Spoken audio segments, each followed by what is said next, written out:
Semester 3च्या paper number 2चा थोडक्यात सारांश आपण आज पाहणार आहोत. पेपर नंबर 2चं नाव आहे principles and concepts of political theory, म्हणजे राजकीय सिद्धांतांची तत्व आणि काही संकल्पना. आता 14 तारखेपासून आपली परीक्षा सुरू होते आहे. टाइम टेबल बघा, म्हणजे एक्झॅक्ट कोणत्या दिवशी तुमचा पेपर आहे ते तुम्हाला कळेल. पेपरचं स्वरूप आपण आपल्या जनरल मीटिंगमध्ये सांगितलेलं होतं. साधारणपणे एकूण 50 प्रश्न आहेत, त्यापैकी कोणतेही 40 तुम्हाला सोडवायचे आहेत. म्हणजे प्रत्येक प्रश्नाला 1.5 गुण असणार आहे. वेळ 1 तास असेल, म्हणजे प्रत्येक प्रश्नाला तुम्हाला 1.5 मिनिटं मिळणार आहे. एकूण 60 गुण असतील आणि मग त्या गुणांचं रूपांतर 100 गुणांमध्ये केलं जाईल. आता हा रूपांतराचा भाग तुमच्यासाठी नाही आहे, तो आम्ही करू.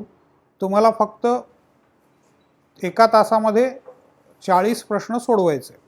जास्त सोडवले तर हरकत नाही आहे, पण मार्क मिळतील ते कोणत्याही बरोबर आलेल्या 40 प्रश्नांनाच मिळतील. सिलेबस तुमच्यासमोर आहे, तुम्ही पाहिलेला होता. आता आपण त्यातल्या एक एक पॉईंट्सनुसार थोडक्यात काय काय विचारलं जाऊ शकतं याची थोडा आढावा याचा घेऊया. विषय आपला आहे राज्यशास्त्र. राज्यशास्त्राचा जनक ॲरिस्टॉटलला मानलं जातं आणि ॲरिस्टॉटल हा ग्रीक विचारवंत, त्यामुळे राज्यशास्त्राचा उगम कुठे झाला तर तो ग्रीसमध्ये झाला. ग्रीक संस्कृती ही युरोपियन संस्कृतीचा आधार मानली जाते. ग्रीक आणि रोमन संस्कृतीच्या आधारावरती युरोप आज उभा राहिलेला दिसतो. तर या ग्रीसमध्ये नगरराज्य होती, सिटी स्टेट्स त्याला म्हणतात. अथेन्स, स्पार्टा आणि अशी बरीच छोटी छोटी नगरराज्य होती. यापैकी अथेन्स हे आज ग्रीकची राजधानी पण आहे. तर अथेन्स हे खूप प्राचीन अशी नगरी आहे, प्राचीन शहर. सिटी स्टेट्स म्हणजे एका शहरा एवढं एक राज्य, छोटी छोटी राज्य. आता या राज्यांमध्ये लोकसंख्या मर्यादित होती आणि त्यातल्या हेलेन वंशाच्या प्रौढ पुरुषांना मतदानाचा अधिकार होता. हे त्यांना नागरिक मानलं जायचं. स्त्रियांना नागरिकत्व नव्हतं. अर्थातच प्रौढ नसलेले म्हणजे लहान मुलं मुली त्यांना नागरिकत्व नाही, गुलामांना नागरिकत्व नाही, परकीयांना नाही, आणि हेलेन सोडून इतर वंशाच्या लोकांनाही नागरिकत्व नव्हतं. अतिशय मर्यादित लोकसंख्या, मर्यादित आकार, यामुळे ग्रीकांना प्रत्यक्ष लोकशाही राबवता आली. तर प्रत्यक्ष लोकशाही म्हणजे काय की जिथे निवडून दिलेले प्रतिनिधी नाही आहेत, तर नागरिक स्वतःच सहभागी होत आहेत आणि निर्णय घेत आहेत. निर्णय घेताना जर मतभेद झाले तर मतदान घेऊन बहुमताच्या आधारे निर्णय घेतला जायचा. त्याला म्हणायचं प्रत्यक्ष लोकशाही. आता लोकशाहीचे मूळ 2 प्रकार, प्रत्यक्ष लोकशाही आणि अप्रत्यक्ष लोकशाही. अप्रत्यक्ष लोकशाही ही आत्ता आधुनिक काळामध्ये जी व्यवस्था निर्माण झाली आहे, आकारमान आपलं वाढलं आहे राज्यांचं, लोकसंख्या वाढलेली आहे. भारताची लोकसंख्या 1,20,20,00,000 2011च्या जनगणनेनुसार होती. आज ती आणखीन जास्त झालेली असणार आहे. तर एवढ्या सगळ्यांनी एकत्रित येऊन निर्णय घेणं प्रॅक्टिकली शक्य नाही आहे.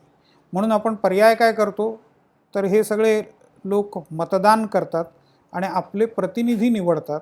543 प्रतिनिधी लोकसभेत आपण निवडून पाठवतो, किंवा महाराष्ट्राच्या राज्य विधानसभेमध्ये 288 प्रतिनिधी पाठवतो आणि ते आपल्या वतीने कारभार करतात, ते आपल्या वतीने निर्णय घेतात. तर याला म्हणायचं प्रातिनिधिक लोकशाही, इनडायरेक्ट डेमोक्रेसी, रिप्रेझेंटेटिव्ह डेमोक्रेसी. तर या 2 प्रकारच्या असतात, संसदीय आणि अध्यक्षीय. ब्रिटनमध्ये आणि आपल्याकडे जी आहे त्याला संसदीय पद्धत म्हणतो, की ज्याच्यामध्ये संसदेला अधिक महत्त्व आहे, आणि अमेरिकेमध्ये अध्यक्षीय पद्धत असं त्याला म्हणतात. तर अध्यक्षांना तिथे अधिक महत्त्व आहे. अध्यक्ष वेगळ्या पद्धतीने निवडले जातात, संसदेतून ते येत नाहीत.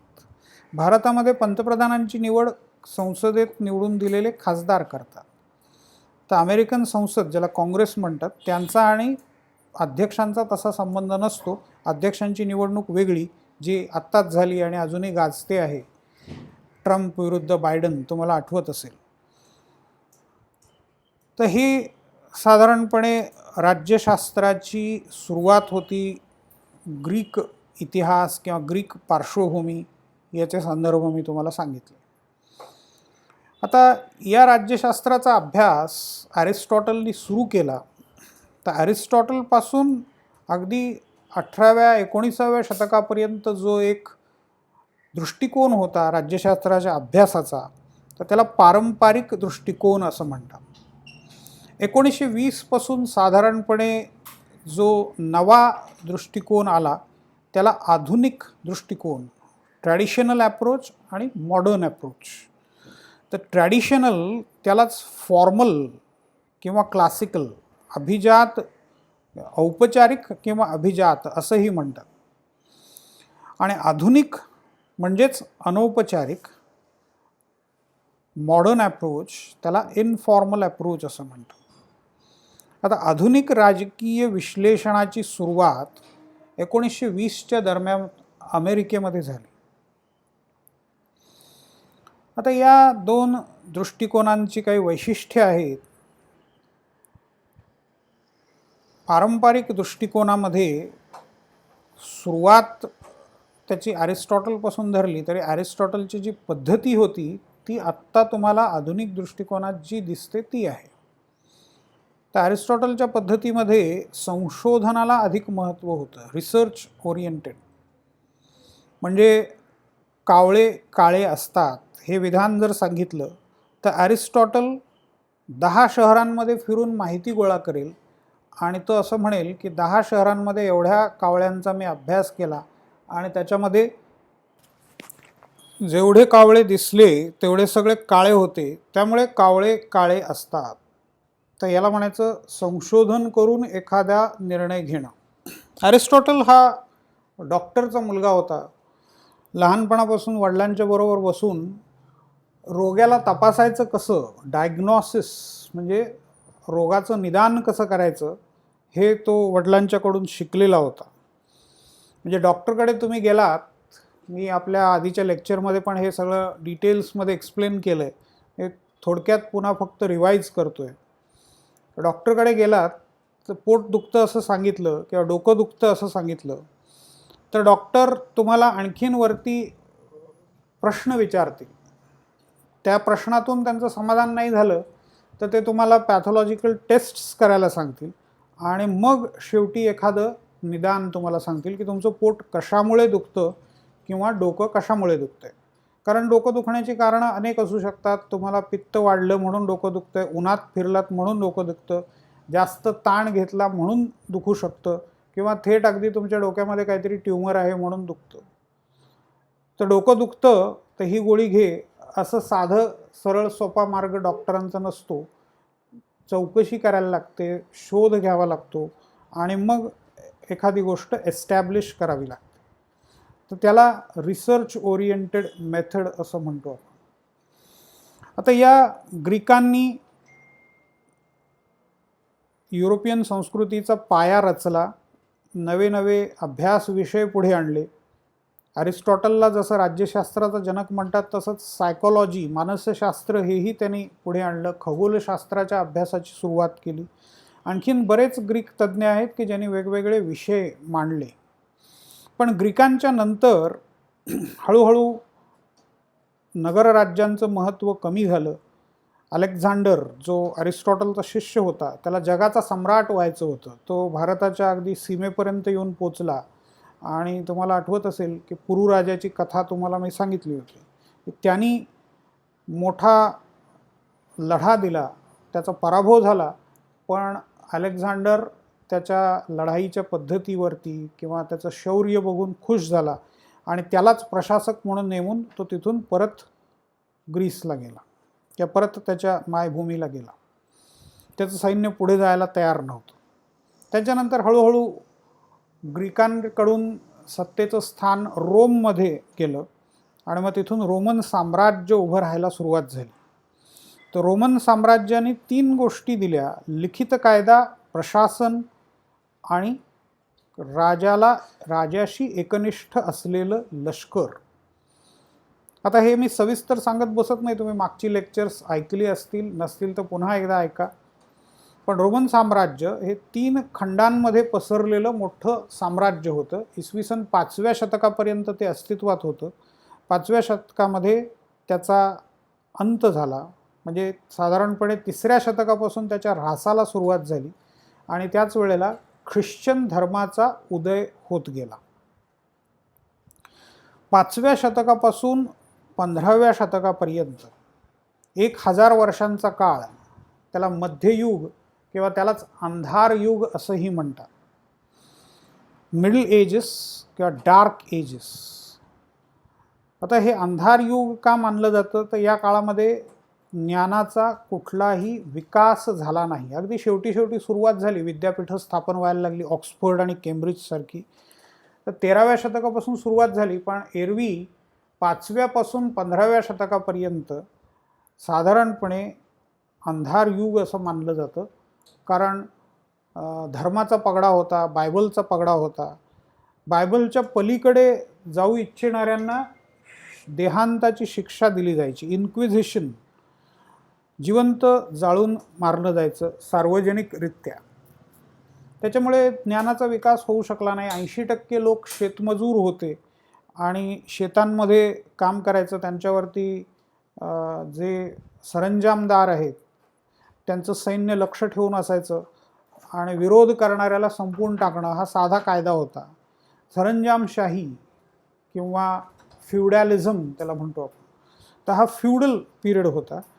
याचा अंत 1498मध्ये फ्लोरेन्स हे आजच्या इटलीमध्ये ते शहर आहे, तर या फ्लोरेन्स शहरामध्ये रेनेसाँ म्हणजे पुनरुज्जीवनाची चळवळ ती सुरू झाली आणि तिथपासून मग रेनेसाँ मूवमेंटला सुरुवात झाली असं मानलं जातं. आता साधारणपणे पहिल्या टॉपिकमध्ये पॉलिटिकल थिअरीविषयी चर्चा आहे.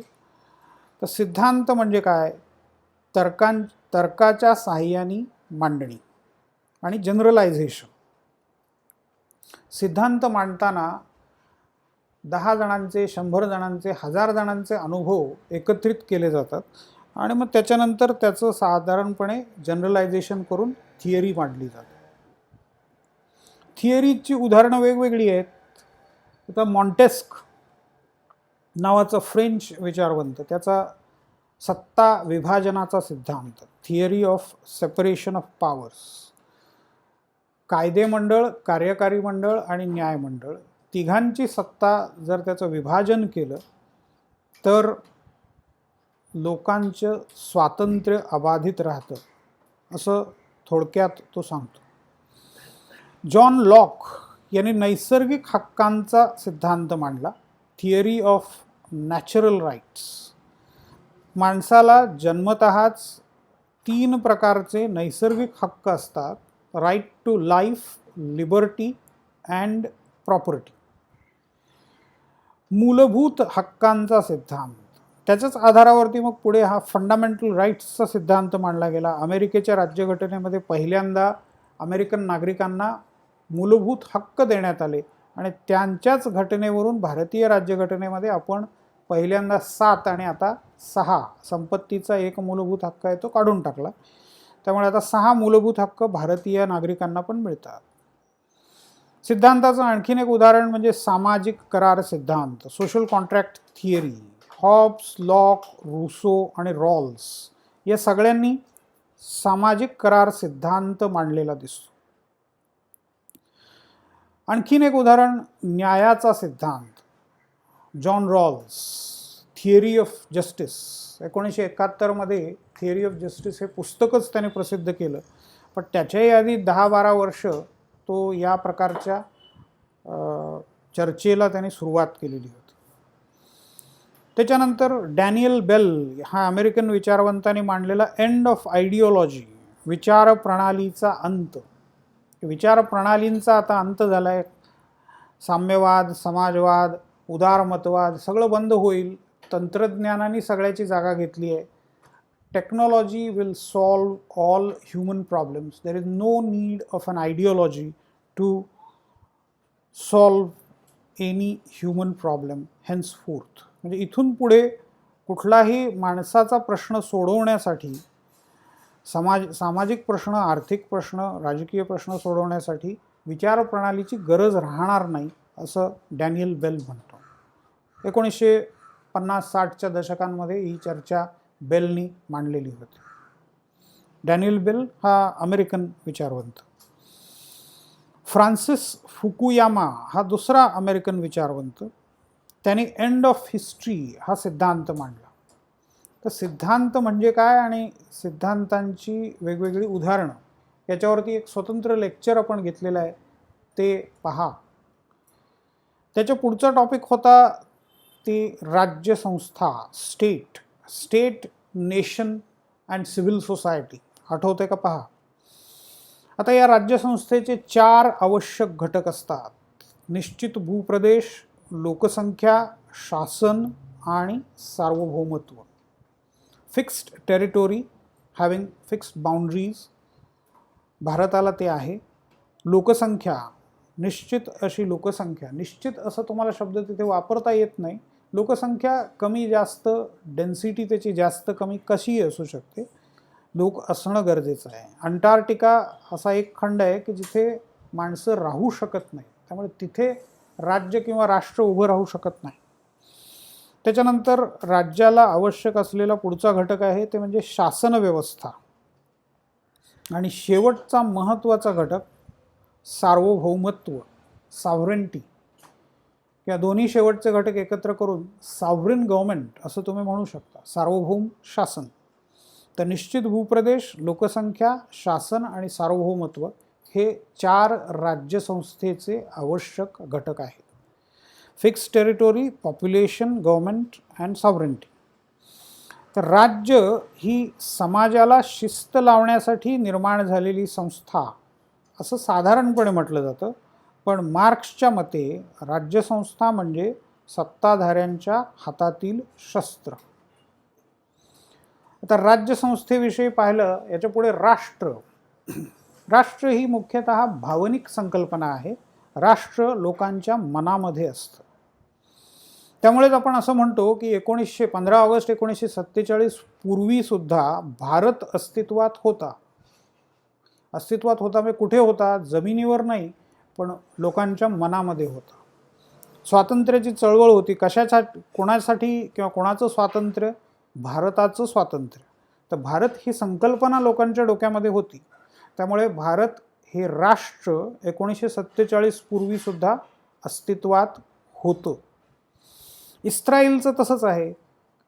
19व्या शतकाच्या शेवटी स्वित्झर्लंडमध्ये कुठेतरी ज्यू लोक एकत्र जमले आणि त्यांनी इस्रायलची स्थापना करण्याचं ठरवलं. प्रत्यक्षात स्थापना व्हायला 1948 साल उजाडलं, पण इस्रायल हे राष्ट्र तेव्हापासून म्हणजे 19व्या शतकापासून लोकांच्या मनामध्ये होतं. ते प्रत्यक्षात राष्ट्र, राज्य केव्हा झालं किंवा स्टेट केव्हा झालं तर 1948 मध्ये. अशा अनेक संकल्पना आहेत राष्ट्राच्या की ज्या यशस्वी होऊ नाही शकल्या किंवा अद्याप नाही झालेल्या असं म्हणता येईल. पुढचं कोणी बघितलं, कोणाला सांगता येत नाही. LTTE, liberation tigers of Tamil Eelam. Eelam हे श्रीलंकेचं तमिळमधलं नाव आहे. ईलम याचा दुसरा अर्थ तमिळमधला होमलँड किंवा तुमचं स्वतःचं घर असा पण होतो. राष्ट्र तुम्ही म्हणू शकता त्याला. So liberation tigers of Tamil Eelam ही दहशतवादी संघटना, श्रीलंकेच्या सरकारने ती जवळपास आता उद्ध्वस्त केली. पण त्यांचं तमिळ राष्ट्राचं स्वप्न होतं. तमिळ लोकांच्या हक्कांसाठी ते झगडले. 25 वर्ष जवळपास झगडा चालू होता आणि शेवटी त्याच्यामध्ये भारताचं पण नुकसान मोठं झालेलं आहे. भारताला एक पंतप्रधान गमवावे लागले. राजीव गांधींची हत्या या LTTEने केली हे नंतर सिद्ध झालं. किंवा दुसरी संकल्पना खलिस्तानची म्हणता येईल तुम्हाला. शिखांचं वेगळं राष्ट्र असावं असं अजूनही बऱ्याच शिखांना वाटतं. कॅनडामध्ये बरेच लोक अजूनही आहेत की ज्यांना खलिस्तान हवं आहे. अमेरिकेमध्ये बरेच असे आहेत, इंग्लंडमध्ये बरेच राहणारे आहेत, भारतात काही आहेत. पण 80च्या दशकामध्ये ही चळवळ खूप मोठी झाली होती आणि याच्याविरुद्ध शेवटी अमृतसरमध्ये लष्करी कारवाई 1984च्या जूनमध्ये करावी लागली. ऑपरेशन ब्लू स्टार असं त्याला म्हणतात. आणि मग त्याचाच परिणाम म्हणून ऑक्टोबर 31, 1984ला पंतप्रधान इंदिरा गांधींची त्यांच्या कार्यालयाजवळच त्यांच्याच सुरक्षा रक्षकांनी हत्या केली गोळ्या घालून. तर खलिस्तान हे अजूनही लोकांच्या मनामध्ये असलेलं राष्ट्र आहे, पण ते कधीतरी प्रत्यक्षात येईल असं त्यांना वाटत राहतं. सगळेच शीख त्याचं समर्थन करतात अशातला भाग नाही. गोरखालँड ही अशीच एक संकल्पना होती. सुभाष घिशिंग नावाचे दार्जिलिंगच्या भागामध्ये ज्यांनी GNLF Gorkha national liberation front त्याची स्थापना केली आणि त्याच्याद्वारे गोरखालँडसाठी चळवळ केली. पण सरकारने त्यांच्याशी तडजोड केली, वाटाघाटी केल्या आणि आता दार्जिलिंग हिल काउन्सिल स्थापन झालं आणि मग गोरख्यांनी आपली चळवळ जी आहे ती थांबवली. म्हणजे त्या स्वतंत्र हिल काउन्सिलवरती ते समाधानी आहेत. वेगळं गोरखा राष्ट्र आता त्यांना नको आहे. तसंच आसाममधल्या बोडो लोकांचं होतं बोडोलँड. बोडो आदिवासी जमात आहे, तर त्यांना बोडोलँड हवा होता. तर त्याची चळवळसुद्धा आता संपली आहे आणि त्यांनी जे काही स्वतंत्र काउन्सिल्स त्यांना दिली गेली, आसाममध्ये त्यांना काही वेगळे राईट्स दिले गेले, त्याच्यावरती ते समाधानी आहे. युरोपमधल्या राष्ट्रांची निर्मिती अशीच वंश आणि भाषेच्या आधारावरती झाली. Language and race. Spain Spanish भाषा, पोर्तुगाल पोर्तुगीज भाषा, फ्रान्स फ्रेंच भाषा, इंग्लंड इंग्लिश भाषा, आयर्लंड आयरिश भाषा. तर भाषेच्या आधारावरती आणि वंशाच्या आधारावरती युरोपमध्ये स्लाव वंशाचे लोक आहेत, त्यांचे देश आहेत. तर लँग्वेज आणि रेस या 2 फॅक्टर्सच्या आधारावरती युरोपमध्ये बहुतेक राष्ट्रांची निर्मिती झालेली दिसते. त्याच्या पुढचा आपला मुद्दा होता ते म्हणजे नागरी समाज, नागरी समाजातील संस्था, सिव्हिल सोसायटी. सिव्हिल म्हणजे सिव्हिलाइज्ड, सुसंस्कृत. संस्कृती, प्रकृती, विकृती, आपण 3 शब्द पाहिले होते. भूक लागली आहे म्हणून स्वतः खाणं ही प्रकृती झाली. आपल्याला भूक लागलेली नाही आहे, समोरच्याला भूक लागली आहे, तो उपाशी आहे, पण आपलं आपण खायचंच, दुसऱ्याचंही ओढून खायचं आणि त्याने विरोध केला तर त्याला मारून टाकायचं, याला काय म्हणतो? विकृती. आणि संस्कृती काय म्हणतो आपण? की भूक दोघांनाही लागलेली आहे, तुमच्याजवळ 1 भाकरी आहे, तर त्यातली अर्धी तुम्ही दुसऱ्याला द्याल, त्याला संस्कृती असं म्हणतात.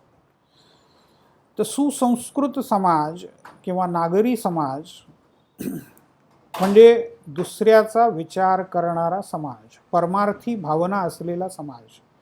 त्याच्यामध्ये स्वयंसेवी संस्था असतात, त्यालाच NGOज असं म्हणतात, non governmental organisation. Baba Amte यांनी विदर्भामध्ये आनंदवन नावाची संस्था स्थापन केली. महारोगी, या महारोग्यांना कोणी जवळ करत नाही, तर या लोकांना त्यांनी एकत्र केलं, एका जागी राहायची व्यवस्था केली, त्यांच्यावरती उपचार ते स्वतः करायचे, त्यांच्या जखमा धुवायचे. महारोगी तुम्ही जर प्रत्यक्ष बघितला असेल तर तुम्हाला त्याच्यातला अर्थ कळेल मी जे काय बोलतोय त्याचा. तर या माणसांनी या लोकांची सेवा केली, त्यांना पूर्ण बरं केलं औषधोपचारांनी. महारोग बरा होऊ शकतो, पण समाजामध्ये असा एक मोठा गैरसमज आहे की महारोग एकदा झाला की बरा होत नाही. तुमची कदाचित कधी बोटं झडतात, पायाची बोटं झडतात, नाक उद्ध्वस्त म्हणजे नाक असं भोक पडतं नाकाच्या ठिकाणी, तर असं काही होऊ शकतं, पण बरे होऊ शकता तुम्ही आणि मग पुन्हा चांगलं आयुष्य जगू शकता, नॉर्मल आयुष्य जगू शकता. तर बाबा आमट्यांनी लोकांना पुन्हा पूर्ण बरं केलं, त्यांना आश्रमात राहायची व्यवस्था केली, कारण गावामध्ये लोक कोणी घेत नव्हते, आणि त्यांना काहीतरी काम मिळवून दिलं आणि ते आयुष्य आपलं चांगलं जगू शकतील, ही व्यवस्था बाबा आमट्यांनी केलेली दिसते. दुसरं मोठं उदाहरण आहे ते अण्णा हजाऱ्यांचं हिंद स्वराज ट्रस्ट, राळेगण सिद्धी. याच्याविषयी पुष्कळ तुम्ही ऐकलेलं आहे. राईट टू इन्फॉर्मेशन संबंधी त्यांनी मोठी चळवळ चालवली आणि तो राईट टू इन्फॉर्मेशन, माहितीच्या अधिकाराचा हक्क, शेवटी त्यांनी नागरिकांना मिळवून दिला. 2005मध्ये तो कायदा झाला. तर त्याच्या आधी मोठं आंदोलन अण्णा हजारेंनी केलं. अण्णा हजारेंचं गाव राळेगण सिद्धी हे आदर्श गाव म्हणून प्रसिद्ध आहे आणि त्यांनी त्याच्यामध्ये पुष्कळ मोठ्या काम केलेलं दिसतं, पुष्कळ मोठा विकास घडवून आणलेला आहे. सोलर एनर्जी, गोबर गॅस प्लांट्स, बायोगॅस प्लांट्स, आंतरजातीय विवाह, शाळा, हॉस्पिटल्स, स्वच्छता, कितीतरी गोष्टी त्यांनी राळेगण सिद्धीमध्ये करून दाखवल्या आहेत. पाणी अडवा आणि पाणी जिरवा हे त्यांचं एक मोठं ब्रीदवाक्य आहे. झाडी वाढवली आहे आजूबाजूच्या परिसरामध्ये. जिथे दुष्काळ होता तिथे वर्षातून 3 पिकं घेण्याची सोय अण्णा हजारेंनी आता करून दिली आहे, करून दाखवलं आहे. तर हे सगळं त्यांनी स्वतः केलं, कुठलीही सरकारची मदत न घेता केलं. स्वयंसेवी संस्था त्याला म्हणतो आपण, व्हॉलंटरी ऑर्गनायझेशन्स. तसेच दुसरे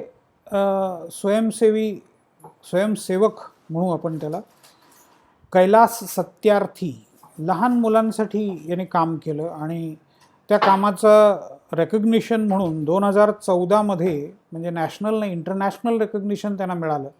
तर 2014मध्ये त्यांना नोबेल पारितोषिक मिळालं.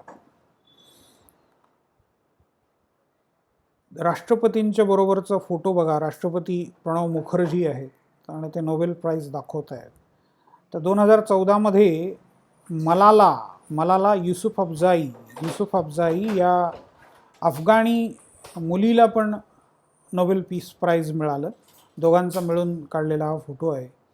आय एम मलाला नावाचं मलालाचं पुस्तक आहे, त्याचं ट्रान्सलेशन पण झालेलं आहे, तर ते जरूर वाचा. आता हे आहेत विलासराव साळुंखे, 1937 ते 2002. पाणी बाबा असं यांना म्हटलं जायचं. पाण्याचं नियोजन कसं करावं, शेतीमध्ये वापरायचं पाणी, तुम्हाला घरात वापरण्यासाठी लागणारं पाणी, पिण्यासाठीचं पाणी, सगळ्याचं व्यवस्थापन कसं करावं याच्याविषयी काही क्रांतिकारक गोष्टी त्यांनी केल्या. पुणे जिल्ह्यामध्ये त्यांचं मोठं कार्य होतं. तर असे अनेक उदाहरणं तुम्हाला दिसतील, अशी अनेक स्वयंसेवी संस्थांची उदाहरणं. तर ती सगळी अभ्यासा. सध्यापुरतं तुम्ही या प्रेझेंटेशनवर कॉन्सन्ट्रेट करा. याच्यामध्ये जे जे मुद्दे मी मांडले आहेत त्याच्या संदर्भात प्रश्न साधारणपणे असतील.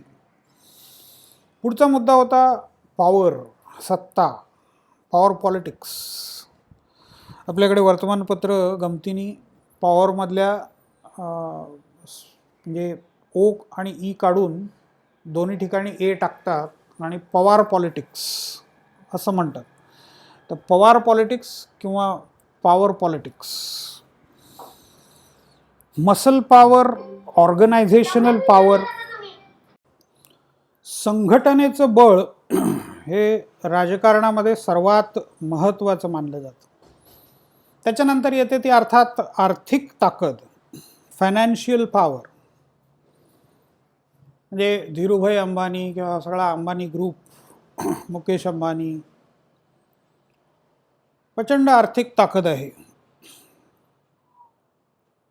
पंतप्रधान मोदी, गृहमंत्री अमित शहा,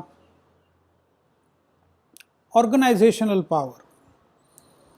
सरकारची संघटना आता त्यांच्या मागे आहे, त्याच्या आधी पक्षाची संघटना होती. तर हे संघटनात्मक बळ आहे. महाराष्ट्रामध्ये तसंच तुम्हाला म्हणता येईल. शरद पवार, काँग्रेस, त्याच्यानंतर बाळासाहेब ठाकरे, वेगवेगळी उदाहरणं तुम्हाला ऑर्गनायझेशनल पॉवरची दिसतील. त्याच्यानंतर संकल्पना आहेत अधिमान्यता आणि अधिसत्ता, ऑथॉरिटी. ऑथॉरिटी म्हणजे काय, तर अधिमान्य सत्ता. अधिमान्यता म्हणजे काय, लेजिटिमसी किंवा लेजिटिमेट पॉवर. एखादा गुंड एखाद्या छोट्या गल्लीमध्ये अंधार असताना तुमच्या गळ्यातला दागिना काहीतरी हिसकावून नेतो, तो तुम्हाला ओव्हर पॉवर करतो, ही त्याची पॉवर आहे. म्हणजे तो तुमच्याकडून ते हिसकावून घेऊन जातो, तुमच्या इच्छेविरुद्ध तुम्हाला कोणती तरी कृती करायला भाग पाडतो. म्हणजे तुमची इच्छा नाही आहे की चोराला मंगळसूत्र द्यावं किंवा चोराला लॉकेट द्यावं, परंतु ते तुमच्याकडून तो हिसकावून घेतो म्हणजे तुमच्या इच्छेविरुद्ध तुम्हाला नको असलेली गोष्ट करायला भाग पाडणं म्हणजे तुमच्यावरती सत्ता गाजवणं. पण ही जी सत्ता आहे ती कशी आहे? इललेजिटिमेट. मग एखादा पोलीस किंवा पोलीस अधिकारी, ट्रॅफिक पोलीस, तुम्ही चुकीच्या रस्त्याने जाताय, वन वे जिथून आहे तिथून जाताय, तर तिथे तो तुम्हाला अडवतो आणि तुमच्याकडून त्याचा दंड वसूल करतो. दंड भरणं ही सुद्धा तुमची इच्छा नाही आहे. मग तुमच्या इच्छेविरुद्ध तो तुम्हाला काही गोष्टी करायला भाग पाडतो, म्हणजे तोही तुमच्यावर सत्ता गाजवतोय. पण गुंडाच्या सत्तेमध्ये आणि पोलिसाच्या सत्तेमध्ये फरक आहे. गुंडाची सत्ता तुम्ही मान्य केलेली नाही आहे किंवा समाजाने मान्य केलेली नाही आहे, म्हणजेच अधिमान्य नाही आहे, म्हणजे लेजिटिमेट नाही आहे. या उलट पोलिसांची सत्ता मान्य केलेली आहे. इकडून यायचं नाही, नियम लावलेला आहे. मग नियम लावण्याचा अधिकार पोलिसांना आपणच दिलेला आहे. पोलीस यंत्रणा सरकारने तयार केली, कायद्याने तयार केली, घटनेचा आधार आहे, कायद्याचा आधार आहे. मग हे सगळं आपण मान्य केलेल्या गोष्टी आहेत, त्याला अधिमान्य सत्ता असं म्हणतात, लेजिटिमसी. प्रत्येक जगातला हुकुमशहा कायदेशीर मार्गाने अधिमान्यता मिळवण्याचा प्रयत्न करतो. म्हणजे येतो सत्तेमध्ये तो जबरदस्तीने येतो, लष्कराची ताकद वापरून येतो किंवा आणखीन कशाची तरी ताकद वापरून येतो. हिटलर त्याच्या नाझी पार्टीच्या बळावरती पुढे आला, मग लष्कराचा सपोर्ट त्याला मिळाला. पण नंतर ती सत्ता लेजिटिमाइज करायचा प्रयत्न प्रत्येक हुकुमशहा करतो. तर लेजिटिमेट पॉवर मीन्स ऑथॉरिटी. अधिमान्य सत्ता म्हणजे अधिसत्ता. आता अधिसत्ता किती प्रकारच्या असतात? तर वेबरच्या मतानुसार 3 प्रकारच्या: पारंपरिक, वलयांकित आणि वैधानिक. ट्रॅडिशनल, चॅरिस्मॅटिक आणि रॅशनल लीगल. तर ब्रिटिश क्राऊन किंवा कुटुंबामध्ये आईवडिलांना असलेले अधिकार किंवा एखाद्या आदिवासी टोळीमध्ये टोळी प्रमुखाला असलेले अधिकार, हे पारंपरिक अधिसत्तेची उदाहरणं आहेत. वलयांकित अधिकार, महात्मा गांधी, केमाल पाशा, त्यांच्या भोवती एक वलय निर्माण झालेलं होतं.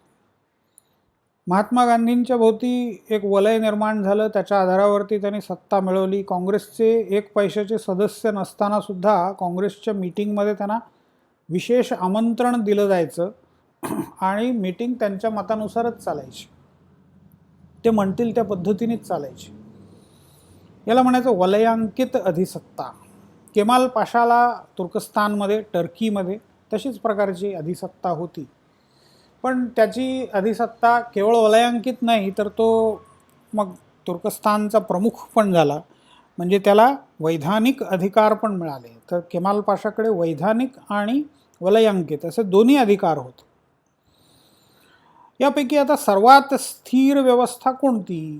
तर वैधानिक व्यवस्था ही सर्वात स्थिर व्यवस्था आहे, कारण त्याच्यामध्ये सगळं लिहून ठेवलेलं असतं, माणसावरती अवलंबून नाही आहे, कुठल्या कोणाच्या व्हिम्स अँड फॅन्सीजवरती अवलंबून नाही आहे, आणि सगळं रेकॉर्ड केलेलं असल्यामुळे माणूस बदलला तरी फरक पडत नाही. तो त्या फाईलकडे बघून पुढचं निर्णय देईल. आता निर्णय थोडासा वेगळा होईल ती गोष्ट वेगळी, कारण प्रत्येक माणसाचे स्वभाव, प्रकृती, काम करण्याच्या पद्धती ह्या वेगवेगळ्या असू शकतात. पण अचानक एकदम मोठा बदल होणार नाही, कारण सगळं कायद्याने चालतं, लिहिलेल्याप्रमाणे चालतं. त्याच्यानंतर अर्थात स्थिरतेच्या बाबतीत क्रम लागतो तो पारंपरिक सत्तेचा. म्हणजे एक परंपरा आहे, तर परंपरा सहसा मोडत नाही कोणी. परंपरा मोडायला लोक घाबरतात, त्यामुळे सगळं शिस्तीत आणि वेळेवर होतं. सर्वात स्थिर व्यवस्था कोणती असेल तर ती वलयांकित व्यवस्था. वलय ज्या माणसाकडे आहे तो त्या आपल्या मुलाकडे सुद्धा ट्रान्सफर करू शकेल नाही सांगता येत. महात्मा गांधींचे एक पुत्र तो पूर्णपणे नशेच्या आहारी गेला आणि त्याच्यातच त्याचा मृत्यू पण झाला. म्हणजे महात्मा गांधींना ते दुःख आयुष्यभर होतं. त्यामुळे वलय हे ट्रान्सफर नाही करता येत. ते दुसऱ्या मुलाला, स्वतःच्या मुलाला देता येत नाही, मुलीला देता येत नाही, दुसऱ्या कोणत्या माणसाकडे देता येत नाही. एखाद्या माणसाला वलय कसं प्राप्त होतं माहीत नाही. त्याच्याविषयी अनेकांनी अनेक पद्धतीने अभ्यास करून बघितला, प्रयोग केले, पण त्याला यश आलेलं नाही आहे. त्यामुळे वैधानिक सत्ता, वलयांकित सत्ता ही सगळ्यात अस्थिर सत्ता असते. म्हणजे तो माणूस पदावरून गेला किंवा तो माणूस त्याचा मृत्यू झाला की त्याच्यानंतर अस्थिरता हे निश्चित आहे. आता पॉवरच्या बाबतीमध्ये आणखीन एक दोन कन्सेप्ट्स आहेत. ते कन्सेप्ट्स इंटरेस्टिंग आहेत खूप. जे की गॅल्ब्रेख्टनी मांडलेला एक काउंटरव्हेलिंग पॉवर, म्हणजे पॉवरला आपोआप विरोधी अशी पॉवर तयार होते आणि त्यांच्यामध्ये एक प्रकारचा बॅलन्स होतो. तर काउंटरव्हेलिंग पॉवर नावाचं त्यांचं पुस्तक आहे, जरूर चाळून पहा. आणि आणखीन एक कन्सेप्ट आहे ग्रासरूट्स लीडर. सत्तेच्या बाबतीमध्ये सगळ्यात स्थिरता कोणाला प्राप्त होते तर ग्रासरूट्स लीडरना होते. रूट्स म्हणजे तृणमूल असं आपण म्हणतो. ममता बॅनर्जींनी ते नाव त्याच्यासाठीच घेतलेलं आहे पक्षाला, तृणमूल काँग्रेस. म्हणजे दुसरी काँग्रेस आहे ती श्रीमंतांची, पैसेवाल्यांची, हवेत चालणारी काँग्रेस असं त्यांना थोडक्यात सुचवायचं. त्या आधी काँग्रेसमध्येच होत्या, काँग्रेसमधून बाहेर पडल्या आणि मग त्यांनी पक्ष काय स्थापन केला, तृणमूल काँग्रेस. तसं महाराष्ट्रात शरद पवारांच्याबद्दल तुम्हाला म्हणता येईल की ग्रासरूट लीडर. बारामतीमध्ये निवडणुकीला ते उभे राहतात तर एकही प्रचाराची सभा घेत नाहीत, बारामतीमध्ये फिरकत नाहीत, उलट देशभर बाकीच्या लोकांचा प्रचार करतात, पक्षाचा प्रचार करतात. बारामतीमध्ये त्यांना कधी प्रयत्न करून निवडून यावं लागलं नाही. त्याला म्हणायचं ग्रासरूट लीडर. आता लीडर्सच्या चर्चा चाललेली आहे, त्याच्यामुळे हा एक फोटो, दोन गोष्टी याच्यात येतात. एक मार्गारेट थॅचर लीडर म्हणून खमक्या होत्या, 10 वर्षाच्या आसपास त्यांनी ब्रिटनवरती राज्य केलं, 2 टर्म्स पूर्ण केल्या, म्हणजे अलीकडच्या काळातली लॉंगेस्ट टर्म असं म्हणता येईल. आणि त्यांची भाषणं यूट्यूबवरती पहा, त्यांचा कॉन्फिडन्स पहा, म्हणजे सर्व नेत्यांना, पक्षांना आणि आम जनतेला कायम नियंत्रणामध्ये त्यांनी ठेवलेलं दिसतं, आपल्या प्रभावाखाली ठेवलेलं दिसतं. तर पॉवरची चर्चा चालली होती म्हणून मी हा फोटो टाकला. आणि दुसरा जो आहे तो प्रिन्सेस डायना, लेडी डायना या अपघातामध्ये वारल्या. पण NGOची आपण मगाशी चर्चा केली, सिव्हिल सोसायटी ऑर्गनायझेशन, तर याही एका मोठ्या सिव्हिल सोसायटी ऑर्गनायझेशनशी जोडल्या गेलेल्या होत्या. जगभरामध्ये लँडमाईन्सचा प्रॉब्लेम मोठा आहे. म्हणजे एखाद्या ठिकाणी युद्ध झालं तर पराभूत सैन्य जे असतं ते मागे फिरताना, परत जाताना वाटेत सगळीकडे सुरुंग पेरून जातं. हेतू हा की आपल्या मागे सैन्य आलं तर ते सुरुंग उडावेत आणि ते तिथेच उद्ध्वस्त व्हावे. सैनिकांना त्यांच्याजवळ इक्विपमेंट्स असतात, त्यामुळे त्या देशाचं सैन्य जे आहे ते त्या मार्गाने कधीच जात नाही, जिथून शत्रूचं सैन्य मागे फिरलं आहे तिकडे कधीच जात नाही, त्यांना माहीत असतं. मग बळी कोणाचे जातात तर युद्ध संपल्यानंतर मग शेतकरी आपल्या शेतामध्ये जेव्हा शेती करायला म्हणून जातात, कुदळ फावडा याच्याने मातीमध्ये खणण्याचं काम सुरू करतात. तर सुरुंगाला धक्का लागला की तो उडतो आणि मग कधी कधी माणूस जातो किंवा त्याचा हात पाय तुटतो, ही अवस्था होते. तर ह्या लँडमाईन्स शोधायचे आणि ते निकामी करायचे याच्यासाठी काम करणाऱ्या ज्या संस्था आहेत त्याच्यात यांनी पुष्कळ मोठा सहभाग त्यांचा दिलेला होता.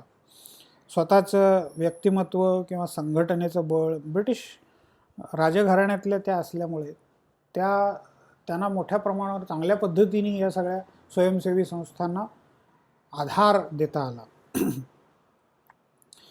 शेवटचे 2 टॉपिक्स आहेत, त्याच्यामध्ये राजकीय उत्तरदायित्व आणि कायदा. तर राज्याच्या आज्ञांचे पालन, to obey the laws of the state, that is political obligation of the citizens. Citizen म्हणून, नागरिक म्हणून तुम्हाला देशाकडून पुष्कळ गोष्टी मिळतात, त्याच्या बदल्यात तुम्ही देशासाठी काय करणार तर मुख्यतः तुम्हाला करायचं ते म्हणजे राज्याच्या आज्ञांचं पालन करायचं. त्याला म्हणायचं तुमची राजकीय जबाबदारी किंवा राजकीय उत्तरदायित्व. मग आता हे आज्ञापालन करायचं ते संपूर्ण शक्य आहे का? राज्याला विरोध करण्याचा हक्क असला पाहिजे का? तर महात्मा गांधींचं स्पष्ट मत होतं की असला पाहिजे.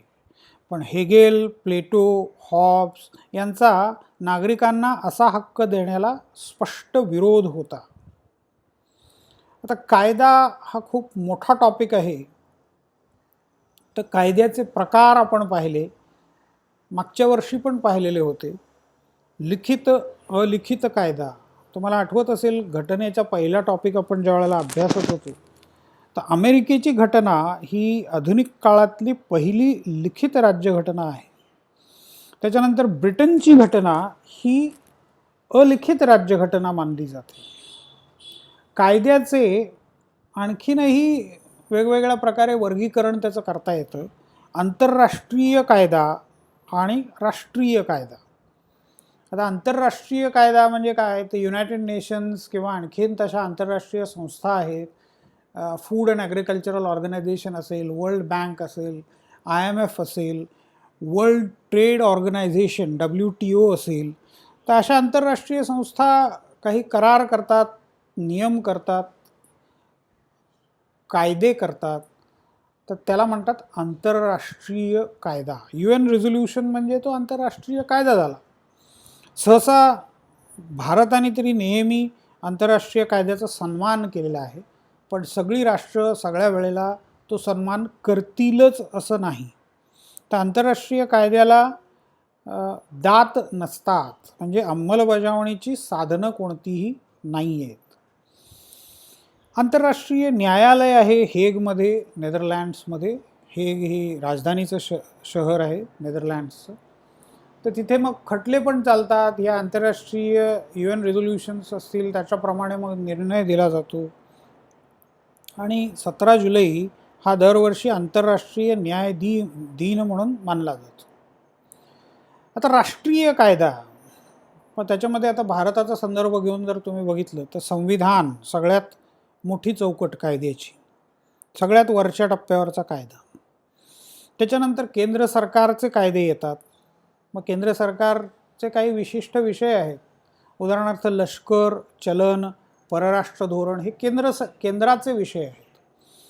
त्याच्यानंतर राज्यांचे कायदे, शिक्षण, अंतर्गत सुरक्षा. आता महाराष्ट्रातलं शिक्षण, महाराष्ट्रात काय काय सिलेबस लावायचं, महाराष्ट्र शासन, तर त्या शासनाचे ते विशिष्ट विभाग, संबंधित विभाग हे तो निर्णय घेतात. केंद्र सरकार निर्णय नाही घेत.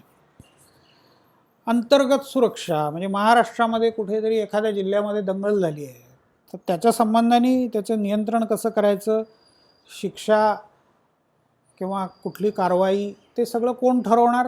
तर महाराष्ट्र सरकार ठरवणार.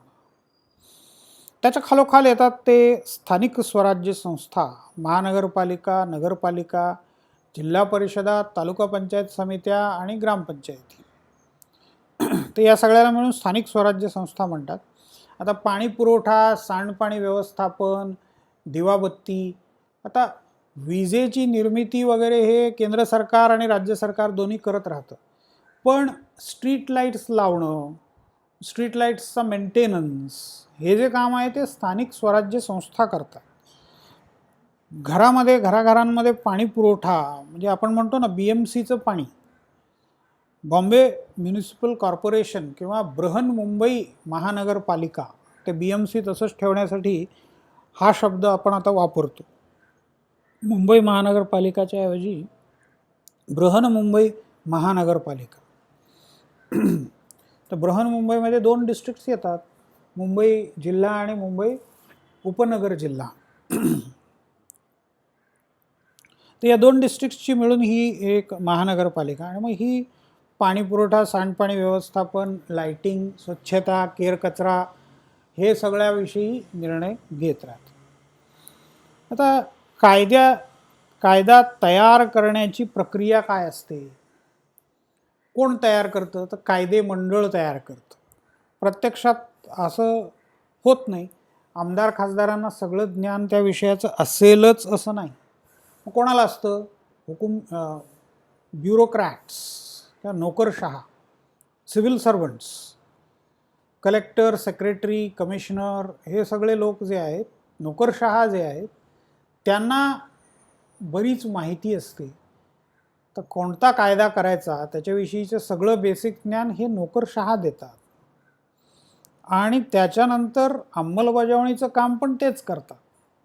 म्हणजे कायदा तयार करण्याच्या आणि अंमलबजावणीच्या प्रक्रियेमध्ये नोकरशहांचा वाटा मोठा आहे.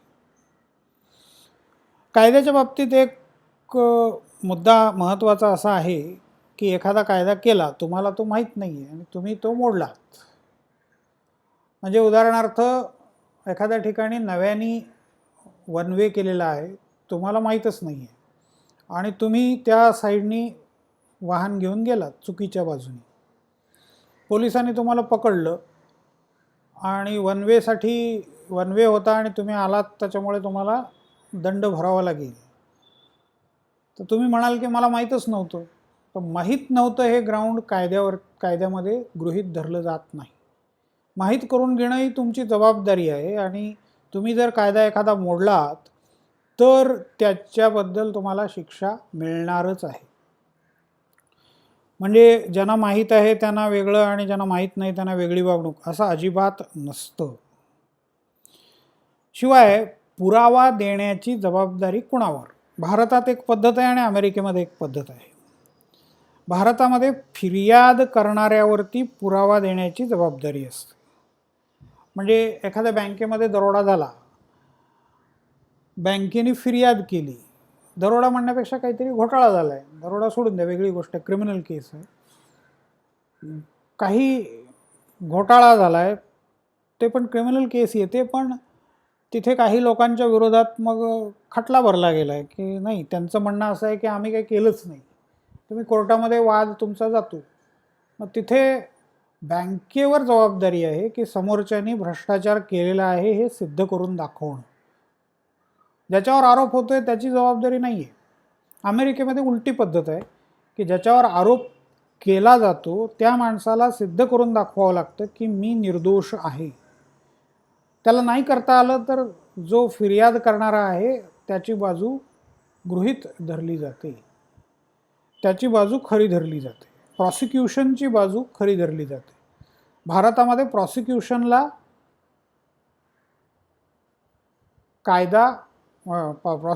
पुरावे देऊन सिद्ध करावं लागतं. त्याच्यानंतर न्यायालयीन पुनर्विलोकन अशी एक संकल्पना आहे, ज्युडिशियल रिव्ह्यू. कायदेमंडळाने कायदा पास केला, सरकारने एखादा नियम केला, तर तो घटनेप्रमाणे आहे की नाही हे तपासून पाहण्याचा न्यायालयाचा अधिकार, त्याला न्यायालयीन पुनर्विलोकन म्हणजे पुन्हा तपासून पाहणं, तर न्यायालयीन पुनर्विलोकन असं म्हणतात. अमेरिकेतल्या न्यायाधीशांनी प्रस्थापित केलेली ही व्यवस्था आहे. त्याच्यानंतर जनहित याचिका, पब्लिक इंटरेस्ट लिटिगेशन, त्याच्याविषयी पण आपण चर्चा केलेली होती. याच्यामध्ये थर्ड पार्टी अपील करू शकते किंवा थर्ड पार्टी अपील होऊ शकतं. म्हणजे कचऱ्याचा एखाद्या वस्तीतल्या लोकांना त्रास होतो आहे, पण ती वस्ती गरिबांची आहे, निरक्षरांची आहे, त्यांना कायद्याचं ज्ञान नाही आहे, तक्रार कुठे करायची ते माहीत नाही, अपील कुठे करायचं ते माहीत नाही, पण कचऱ्यामुळे रोगराई पसरते, त्याच्यात लोकांचे मृत्यू होत आहेत. तर एखादी स्वयंसेवी संस्था, त्याचा जो कोणी चालक असेल किंवा कोणी जो चालवणारा आहे संस्था, तर तो यांच्या बाजूनी कोर्टामध्ये अर्ज करू शकतो महानगरपालिकेच्या विरोधात. त्याला म्हणायचं थर्ड पार्टी अपील. त्याच्यामध्ये आता साधारणपणे फिर्यादी कोण आहेत, तर ते वस्तीतले लोक, आणि आरोप कोणावरती आहे तर तो महानगरपालिकेवरती आहे. पण अर्ज कोण करतोय? स्वयंसेवी संस्थेचा चालक. ती थर्ड पार्टी झाली. दोन पक्षांच्या शिवाय तिसऱ्या पक्षाने अर्ज करण्याची सोय जनहित याचिकेच्या व्यवस्थेमध्ये आहे. तर ही झाली पेपर नंबर 2ची सेमिस्टर 3च्या परीक्षेसाठीची चर्चा. आता पुढच्या लेक्चरमध्ये आपण पेपर नंबर 3ची चर्चा करू. ह्या दोन्ही हे दोन्ही प्रेझेंटेशन्स पहा, ऐका आणि त्याच्यावरती थोडासा विचार करा. तुम्हाला तुमचे ऑनलाईन पेपर्स देणं अतिशय सोपं जाईल.